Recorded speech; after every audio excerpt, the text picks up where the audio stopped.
Okay, what is up, everyone? Brian with you from TheGameCommon, and we're doing our AI-only championship series here. We are in group stage number 6, the last one before we get to the final 12. And, well, last episode we went a little long, so this one might be a little short. Apologies for that. But anyways, right now we got Basil in first place, Tamar in second, Victoria third, Pericles in fourth, Simón in fifth, and Curtin in sixth. Curtin was in last place last game, so it looks like we're looking at the end of Australia. Now, Simón was pretty good last game. He was, what, second or third or something like that? So the question is he going to gain enough points to pass Tamar Victoria? Pericles was in first place, so Pericles should be perfectly fine.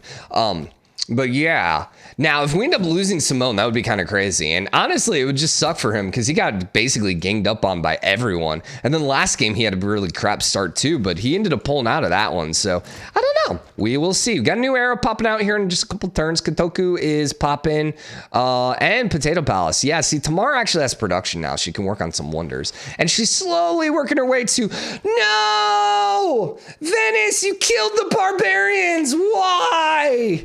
Oh, the ancient barbarians that have been living forever, that had spawned next to the Fountain of Youth. These barbarians that were like 2,000 years old. You got burned down by, it looks like Venice. How dare you, Venice? How dare you kill the great walkers of old? The old children of the forest. The ageless ones. Like, how could you? Now Cthulhu is going to come and destroy everyone. Way to go. Way to go. That's how Cthulhu spawns, by the way. At least in the Civ world. Okay, so Kotoku popped out for Australia, which is good. He needs wonders. He needs a golden age here, and he really needs a dark age popping out for Gran Colombia. Gran Colombia, vice versa, needs golden age, and everyone else to get dark ages. Looks like Gran Colombia got a golden age, and Sydney got a dark age. Yeah, Australia is not in a good spot anymore. Greece also got a dark age. That one's gonna go over to Byzantium though, so.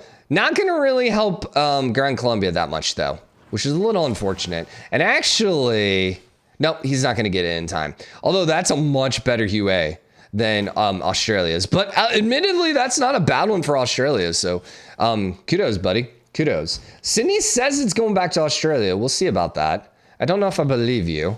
Forlosos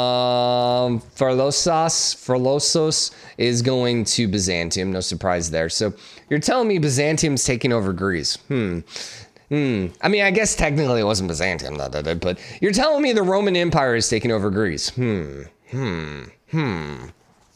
know what? I think that's one thing that never, I don't know. Like, what was, war, Rome versus Greece.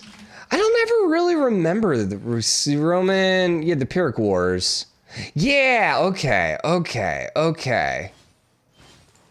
I don't know if I really, like, I don't feel like there's enough game. I don't know where I'm going with this.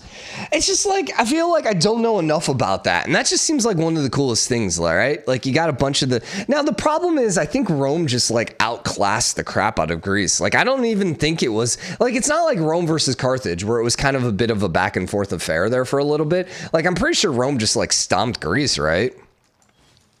Except for Sparta, if I recall correctly. Yeah. Isn't that where, was Marathon in the Pyrrhic Wars? Wait, that would be why it would be the Pyrrhic War, right? Because they got absolutely destroyed. The Pyrrhic War, Rome asserted hegemony over Magna Graecia. Oh yeah, that's because the Pyrrhic, the Pyrrhic went and invaded and got absolutely destroyed. He won the battle, but ended up basically losing the war because he lost all his army. I remember now. Okay. Yeah.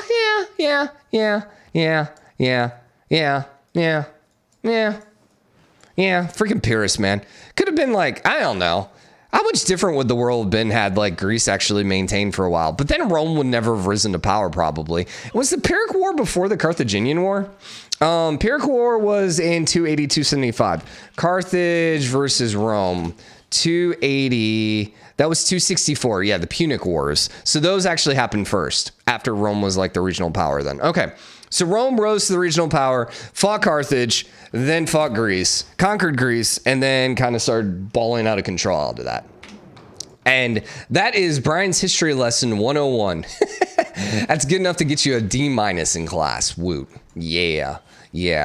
Yeah, it's been a while, man. I don't know. Like, honestly, because I hadn't played like any Rome Total Wars or anything like that recently. So it's like, and I'm trying to think because like, Crusader Kings, EU4, all that stuff isn't necessarily during that time. So it's just kind of like, it's been a long time since I actually had a game in which we were playing as like a Rome, a historical strategy game. So that's partly, I think, well, that's one of the reasons why I'm so, bad on history right now when it comes to Rome. All right, Kotoku's, oh no, that's the Watt, never mind. Kotoku must have been finished over there. Oxford's being popped out. That one's going to finish in time if no one else beats you to it. The Kilwa is actually going to end up finishing in Newcastle. Okay. Australia's trying, man. They're trying. Pericles is dropping. Dude, this is an interesting one here. I still think Pericles was fine because remember they had stupid amounts of wonders. But dude, I don't know, man. I don't know. Like, this is very interesting because Tamar and Victoria were the ones that were battling for that last place or to avoid that last place. But Simón and Pericles are starting to make things a little more interesting.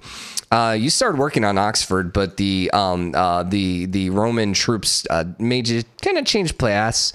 Did they raise Rome or Athens? Did Rome raise? That's not how you spell raise. How do you spell raise? R-A-I-Z-E. That's not the right way to spell it either. Athens. Did Rome raise Athens?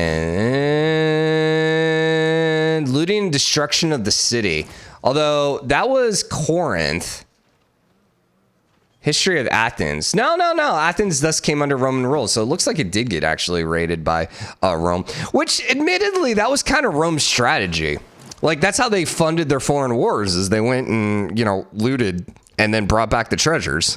So imagine that they had to have looted Athens and stuff, which admittedly, that's got to be really crappy, right? Like, you're like, hey, I live in Athens. Oh, hey, hello, Rome. You came and just like killed a bunch of our men and now looted all of our valuables. Oh, and now you want to tell us what to do. Okay, yeah, that's fine. Which, admittedly, I suppose that's a lot like Total War, where you can like raise the city and then occupy it. Which admittedly makes the people a little more grumpy than if you just occupy it, which, yeah. All right, so Ephesus ended up flipping. Dude, Greece is in a bad spot here right now. They're in a very bad spot. A bad enough spot that we're talking about them losing? I don't think so. Instead, we're on bad history. That's Brian's new channel, Bad History with Brian. We sum up the world history events very badly in a 10-second description. Rome and Greece fought, and Rome won. I don't know. So I'm not quite sure what England's doing down here. This is a little weird. I guess England's at war. Is there an active war against Greece? It doesn't look like it. So England's just like, you know what? You're on a different continent, so I want to make you my subservient person. Speaking of, civilizations that went and conquered people and raided them and then occupied them, we got Victoria and England. Yeah. Teddy did it too. Calm down. Although not Teddy, but at least USA. Calm down. I understand. Isn't that I'm wondering, has every great nation in the history of the world, I don't want to say great as in oh, it's a good nation, but more how would be the best superpower of the time? Have they all raided a foreign country and conquered them and taken their loot? That's a good question. Has any country ever risen to prominence without, conquering others? Australia's the only one that got a golden age? What? Okay. Australia making a comeback here? Slowly. I don't know that they're going to have enough pressure to flip Panama here, but okay, that's a good start for them. Preston would have been England. That one's going to Gran Colombia. Ephesus is going to Gran Colombia. Pergamon says it's going back to Greece, but we'll see what happens with after Ephesus flips, which is going to flip first. Pholosis is going where? Back to Byzantium. Okay. Then Tel Aviv is gonna not go anywhere, but if it does eventually go, it'll be actually Rustavi is actually gonna flip first, unless she puts a governor there. And still no one has gone to the Fountain of Youth, although the Georgian apostles have discovered it now. Congratulations. Ah, Byzantium, go settle it. I just want to see someone settle it, man. I want to see someone settle it. So you're flipping in 5 turns. You see, the weird thing about Australia in this game is they just didn't really have like, I mean, they had a neighbor here, but they just don't have necessarily any good spot to like flip. You know, it was like you're just a little too far away. And then even most of Gran Colombia's was just a little too far away, just how the cities ended up placing. So they just aren't able to get a lot of loyalty pressure out to actually get good flipping. So question is Australia going to follow this up with another golden age? Probably not. The nice thing is they may not have to worry about another era. That's going to be about their only hope. That being said, they're still in last place. And honestly, if they're bottom 2, they're immediately going to be eliminated. Just because, like, they were bottom 2 last game. Like, there's no way that they could not be bottom 2 if they were bottom 2 in both games. Simple math explained by Brian. Good enough to get you a D-. Actually, you know, I mean, maybe that might not be a bad, you know, obvious kind of statement to point out. You know, hey, if someone's in the bottom 2 twice in a row, they're going to be in the bottom 2. I mean, is that too obvious though? Maybe. Beowulf is now up to 72 combat strength, which is nice. Yeah, you're gonna need to do some work here, Greece, I think. I think Greece is actually the one on the chopping block. Not because they won the last game. I'm trying to think what score they got. I think they got like, okay, so if they would have won, most of the time, civs that end up getting a win probably were at like 1,200 points or so, which means he would be at like 1,700, which should be enough to actually make him safe. And Simón might not have enough. It might still be between Victoria and Tamar, which would be really hilarious if one of those two ended up pulling out a win and then got eliminated. Well, actually, then again, if one of those two win, then they can't get eliminated. Why? Because John Curtin's getting eliminated, and if they're ahead of the other one. Well, nah, they were so close in score, I think. Yeah. Unless it's like a 1-point score difference or something like that. I don't think. I think that's another pronouncement we can make. So you got the Hermitage popping out here, Tamar. You also have the Hagea, both of which will finish. So that's another 30 points. And the Chechen. Whoa. Okay. That's an extra 45 points for Tamar, dude. Nope. Chechen is going to go to Byzantium. Never mind. Sorry there. The University of St. Cloud is going over here to Greece. Then the Ruhr Valley and another Chechen, but that one's not going to finish. Ruhr Valley is getting popped out by Gran Colombia. Another Chechen over here, but I think Byzantium was still the quickest one. What about England? England doesn't really have any wonders popping out.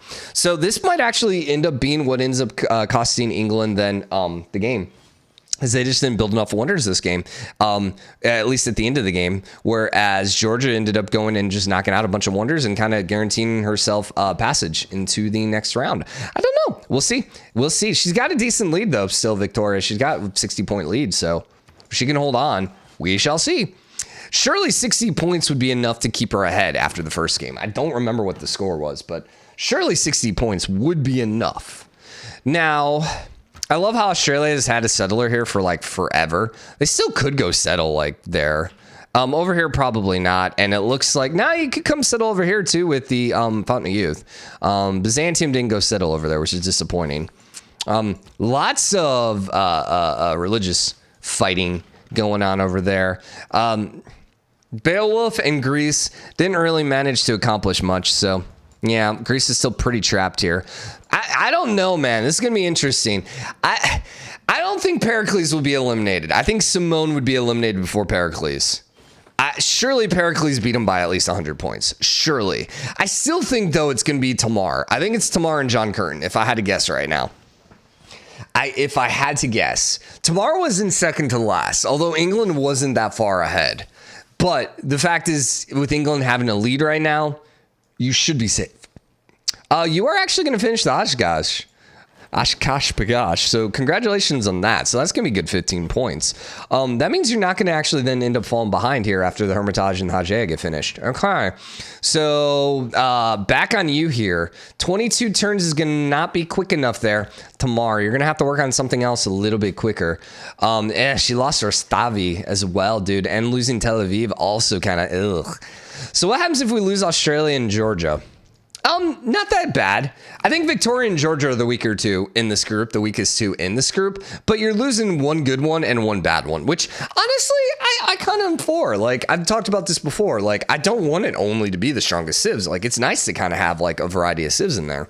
Like, yeah, it's like having upsets. So, you know, but I'm also not necessarily sad losing, one of the worst civs in the game. Like, you know, when March Madness happens and a 15 seed loses to a 2 seed, yeah, I'm a little sad.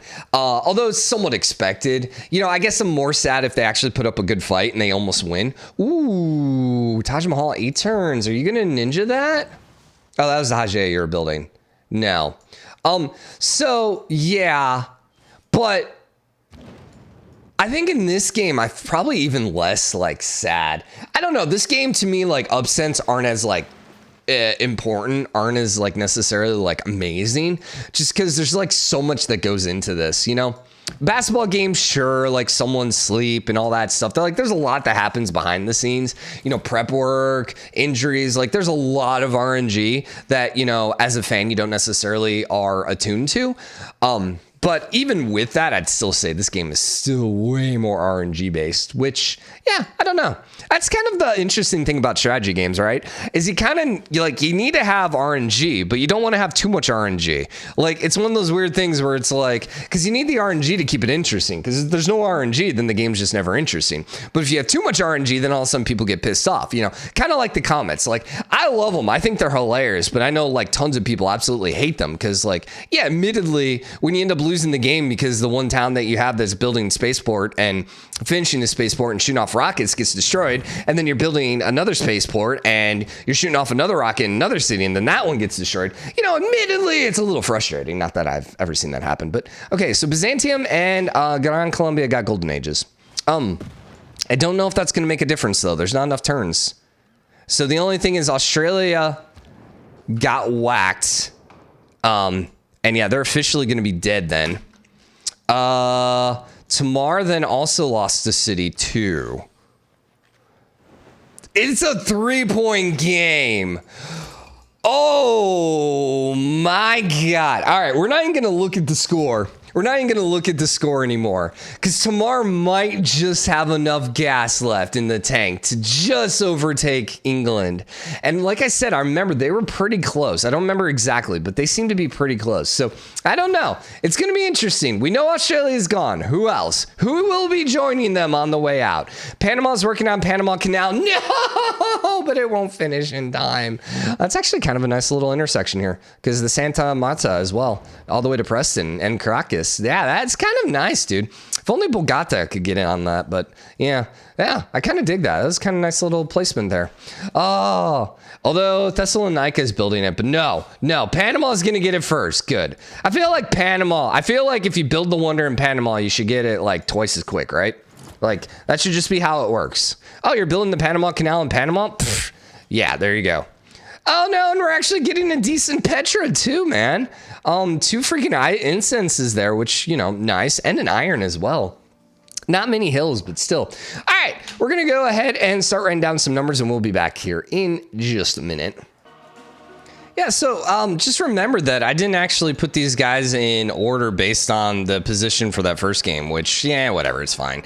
Whatever, it is my little stupid role anyways. So Brazil looks more than fine. So they got 916 plus 965. So they got 1800. That's going to definitely be enough to make it through. Jean Curtin, we know, is definitely out. 609 plus 592 is going to be 1201. Sorry, Australia, you are officially eliminated. Then Simón Boulevard has enough points. It looks like 917 plus 779. He got 1696. Should be enough. Then look at this. So Victoria just barely beat out England. Like, so she beat her. Oh, actually, oh no, they're pretty close here. All right, let's start with Pericles. Let's see where Pericles ended up. 936 plus 586, which is 1522. That's shy of the 1600 that we said.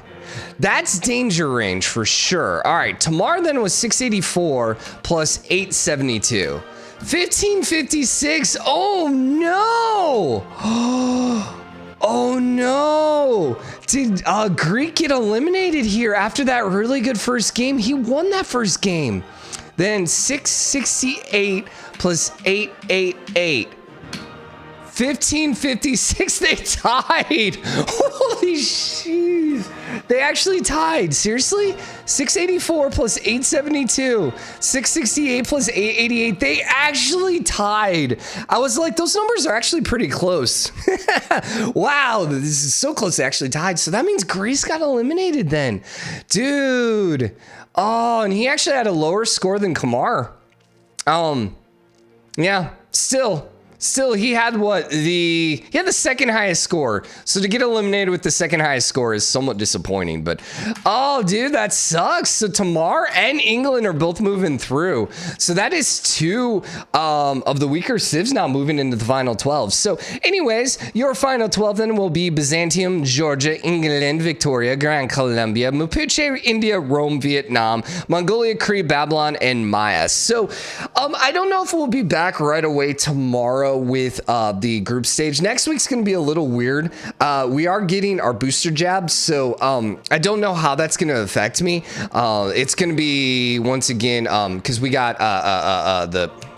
Not Johnson Johnson. We got what's the one called? What's the Moderna? My gosh, why did I forget it? So, anyways, I had issues with both of them, so I'm imagining this third one's probably gonna wreck me as well. I've heard it can be bad as well, so probably gonna be out for a little bit. So I'm not sure how that's gonna look for recording next week. In addition to that, just with everything else going on, we're also getting haircuts next week too. So who knows? Who knows? Point being, there might be a little bit of a pause here, but we'll be back as quickly as we can. Hope you guys enjoyed this episode. If you did, drop a like, all that fun stuff. I'll see you guys later. Bye, everyone.